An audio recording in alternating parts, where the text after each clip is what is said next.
कि इंग्लिश में कैसे बात करनी है, how to communicate in English language. English लिखना पढ़ना सब आता है लेकिन बात करने में प्रॉब्लम जा रही है। इंग्लिश में बात करने के लिए आपके अंदर सबसे पहला इंपॉर्टेंट है कॉन्फिडेंस। क्या है? कॉन्फिडेंस। अगर आपको कॉन्फिडेंस है, आप लोगों के सामने खड़े होकर हिंदी में भी बात करते हैं लेकिन इंग्लिश में अटक रहे हैं, इसका मतलब आपको लगता है कि यार मैं इंग्लिश में बात कर पाऊंगा या नहीं, will be I be able to speak in English और not, will I be able to talk properly और not, will my pronunciation will be good और नॉट, मेरी प्रोनाउंसिएशन अच्छी होगी या नहीं होगी। आपके अंदर कॉन्फिडेंस की कमी है, उसको आप पहले फिल कर दीजिए। कॉन्फिडेंस फिल हो गया, बाद में प्रैक्टिस कीजिए। हो सकता है आपने इंग्लिश सुन बहुत रखे हो, आपको इंग्लिश समझ में आती हो, you can understand English but you can not speak it because you have not done any practice of it. अगर आपने प्रैक्टिस नहीं की है तो आप इंग्लिश नहीं बोल पाएंगे।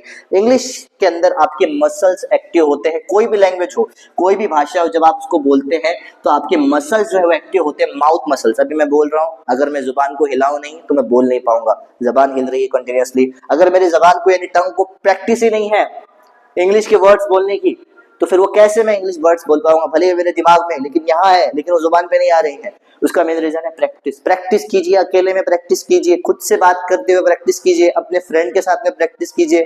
Practice practice practice.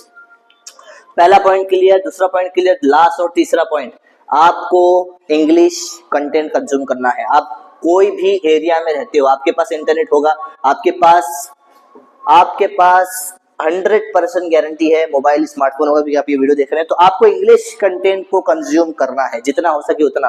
आप अगर कोई मूवी देख रहे हैं तो इंग्लिश में देखिए, आप अगर कोई वीडियो देख रहे हैं तो इंग्लिश में देखिए। If you are watching anything, just watch in English language, because if you will watch in English language, then you will be able to understand it, and if you will be able to understand it, then you will be confident, and then you will be automatically doing practice. अगर आप English में पहले देखेंगे, ठीक है, सुनेंगे, बाद में करेंगे, करने से प्रैक्टिस होगी, कॉन्फिडेंस बढ़ेगा तो आप इंग्लिश में बात करेंगे। आज के लिए इतना ही। और भी अमेजिंग इंग्लिश की क्लासेस के लिए चैनल को सब्सक्राइब कर लीजिए। साइंस मैथ की भी क्लासेस इस पर आने वाली है, परफेक्ट क्लासेस में। Thank you.